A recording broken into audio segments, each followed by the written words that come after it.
Well, you leave out sentence particles. My wife's American and she does that. I go, honey, you're not talking to me in a full sentence. Okay, so we're going to practice talking in full sentences. We're not going to use contractions in our presentations. We're not going to say things like don't. We're going to say do not. We're not going to say things like there. We're going to say they are, right? All of those. That's going to help you be more professional, and it also is going to help you with your English. And I am committed to helping everybody who's not American born, who's not learned good English, to having better English. When you're done with these 4 classes, I don't care if it's just a baby step. I want you to come out and say, Ron, my English is better. If not, I have failed you. That's really important to me. I told you about my new daughter-in-law, right? She's from Thailand, and she's getting a master's in teaching English and linguistics. And she calls me Papa now. She goes, I can't believe, she just can't believe I'm doing this. And so we've had a couple of Facebook messages back and forth, and it's just remarkable that my son's new wife is from Thailand, and she has amazing English, by the way, amazing English. And she comes from a family. When my son has gone to visit them in, it's north of Bangkok. It's called Surin. I don't know if you know Thailand at all. It's a big city about 7 hours north, and he's been there 3 times, and nobody in her family speaks English. She's the only person, so when he goes there, all they do is put food in front of him, you know, and smile, because they like him a lot. But Jess and I have been talking about what are some of the difficulties from the Asian culture, from that part of the world, including you. What are some of the difficulties? And they are talking too fast in English, not in your native tongue. Talking too fast, using sentence particles, and using conjunctions. Then there's all the specific pronunciations of vowels and consonants, which we're going to get into. When I say vowels and consonants, you know what I mean, don't you? Okay, so A, E, I, O, U are the vowels, and everything else is consonants. Okay. I just want to be sure, because I don't want you to not get what I'm saying. All right, so we're going to go back to the sound and how we make it, and talk a little bit about that. So we understand how the sound is made in the piano. So the piano is empty on the inside, right? Except for the strings and everything? Yes. All right, so obviously there's space inside the piano for the resonation to take place before the piano sound hits our ears. Well, now back to the human body. Where are our resonators? Any idea where they might be? Because we don't have a lot of empty space, but my voice is resonating really well, you know, for you right now. So where is my voice resonating? If you, the diaphragm. Is it diaphragm? Well, the diaphragm is a muscle. Remember what the diaphragm is. It's a muscle. It's not a space. So that's why when somebody, with my voice students, if it's a new voice student, I'll always ask them these questions. And they say, well, I breathe, the air goes into my stomach. I go, really? Then why aren't you burping all the time? The only thing that goes into your stomach is food, right? And when air sneaks in there, you do belch, don't you? Mm-hmm. Right, okay, so no, diaphragm is not a spatial area. It is a dense muscle. So it can't take anything in. Okay, what do you? Mouth. Inside your mouth, okay, that's an empty space, right?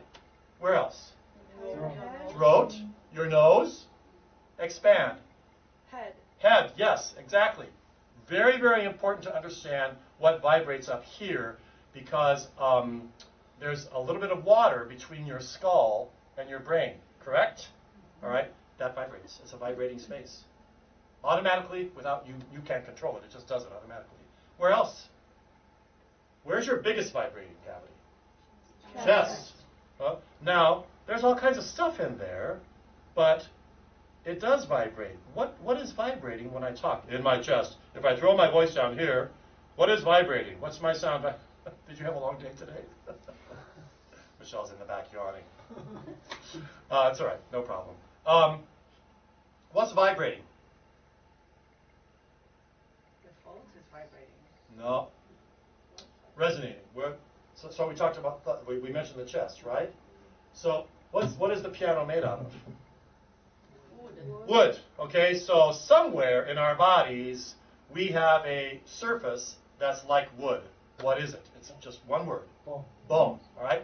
We've got them all the way from the tips of our toes to the top of our head. That's what I mean when I say your whole body is the resonating cavity. Your whole body. So it doesn't just have to be where there's space it's also the, if you come up, I play viola professionally, and if I let you, which I wouldn't because you can ruin the varnish by touching the body of the instrument, if I let you come up while I'm playing my instrument, my viola, and put your hand on the wood, you would feel vibration, right? But there's also a space inside the viola which vibrates, so it's a double whammy. In our bodies, we have except for our throat and our nasal passages, our eustachian tubes, and our mouth, we don't have any empty spaces, unless there's nothing in between here. And I don't think that's the case for anybody in this room. None of you are what Americans lovingly call airheads. Have you ever heard that term? Have you heard the term airhead? Yes. Oh, some of you have not heard it? It's a derogatory term that people will use when somebody's acts really stupid. We'll call them an airhead, like there's nothing in between here. Years ago, I don't know if any of you were even watching TV or whatever it is. There was a show on TV called The Valley Girls, and they were all blonde from Southern California, and they talked really stupid all the time, and it was a comedy show, and we called them airheads. Okay, so those are the places where there's a spot to vibrate, but the bone is essential to understand. Okay, so put your hand on your sternum, right here, and everybody just start counting as loud as they can to 10. 1, 2, 3, 4, 5, 6, 7, 8, 9, 10. Did you feel the vibrations? Yeah. Yes. Automatic, right? Yeah. Okay, now, okay, I hope that you'll see how funny this is. You guys are so serious. It's okay, I want you to be serious. We are blonde, that's why. You're not blonde? We are not. Ah! What's your first name again? Jesse. Jessie? Oh, like my new daughter. Actually, that's not her name. Her name is Jeranan. Jeeranan. But she goes by Jess. So What does that mean? I don't know. I have to find out. That's a really good question. Yeah. Oh, I just found out because I found out what all the first names of my family and mine mean, and I got them all a plaque with the meaning of their name. So I want to get one for Jess, and anyway, that's off. I don't know what it means. I'll have to find out. Anyway, so back to resonation. So now I want you to put your fingers here on your nose bone, okay? And I want you to see if you can count to 10 with this kind of a voice. 1, 2, 3, 4, 5, 6, 7, 8, 9, 10. Did you feel the resonation? Yeah. Okay, so did you feel it? Yeah. Okay, good. So why am I having you do that? Because I want you to understand about breathing and resonation. So now we've done some breathing exercises. Now we're going to do some things I call sirens for understanding how the voice has this huge, wide range, even though all of us in the room speak in a small range. Do you know what I mean by range? Way down here to way up here. Okay? My normal voice is what we call in the singing world a high baritone voice. Baritone is in between tenor and bass, and mine is closer to tenor than it is to bass. And everybody in the room has a voice type and a voice range. Do you remember being at I'm sorry that he's not here. Remember the guy that had a really gravelly voice? David. Yeah, is he not going to come? Chen. Shoot. He wanted to, but he had to send his kid. I totally understand. He's a person who really needs private lessons because there's something going on there. I want him to see. First of all, I want him to see the doctor, and second of all, we need to get his voice vibrating. We need to get the sound out of his throat. The reason why it's so gravelly is because his sound is not resonating anyplace. It's just staying in his throat. And so it sounds like this, okay? And that really bothers me to talk like that because it's very exhausting and it sounds horrible, right? It's really bad.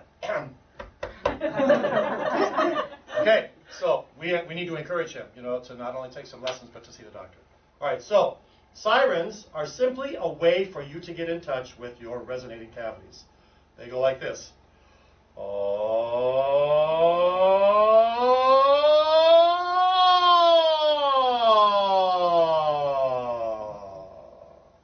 You're going to start as low as you can and go as high as you can and then come back down again. And we need to stand up. What are we going to do in order to make the siren? What's the first thing we're going to do? We're going to breathe, right. Now she just said what a lot of people, even professional singers, say. She said, take a breath. I learned from a really good colleague of mine who does Alexander technique with singing that we don't take breaths, we just breathe, right? It's taken me a long time to stop saying take a breath with my students. And I think the reason why Michael wants people to view it differently, he teaches in Manhattan. He's got a waiting list of like 50 people. He teaches voice class all week long in private lessons. He wants us to be aware of the fact that it's a natural thing. So if we say the word, I'm going to take a breath, it's like we have to go after it, when really it's just there. The air is there. So we're going to breathe, not yet. And we're going to start as low as we can and go up as high as we can and come back down again. So here we go. Keep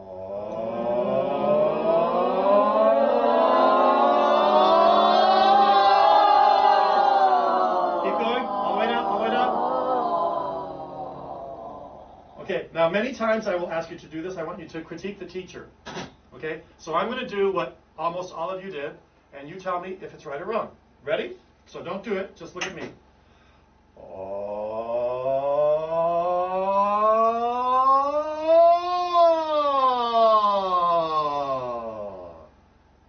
How was I? Why are you smiling? What's that? Go ahead. What's your first name? Ivy. Ivy. Yeah. Oh, that's beautiful. Thank you. Well, so what did I do that was so funny? You bend your head. I bowed my head, and then when I went up high, what did I do? I was looking for the notes. I was looking for the sound up there. No. We're just going to keep steady, all right? Find that place on the wall. Find your special place on the wall. And now do it again, and don't move your head. I double dog dare you. Breathe and go.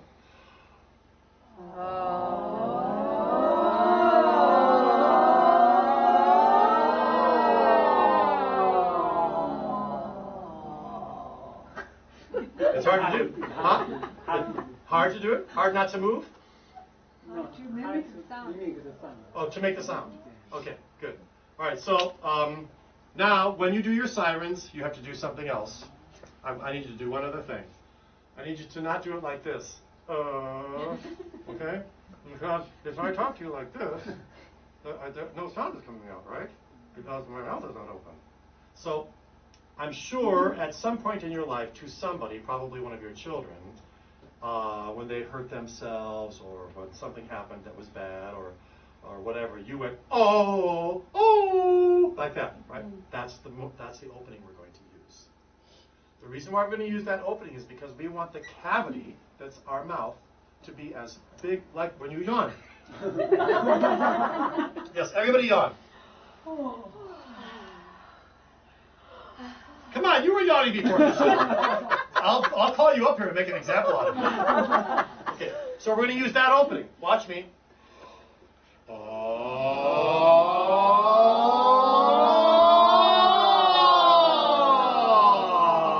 You can't smile and do this, Ivy.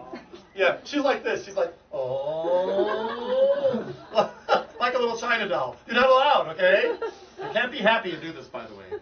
No, I mean, you can't look happy. You have to look very serious. It's like the Mensch screen, you know, the famous oil painting. Mensch. Like that. Okay, put your hands gently on the side of your face and drop your jaw till it hits the palms of your hand. Ivy, drop your jaw.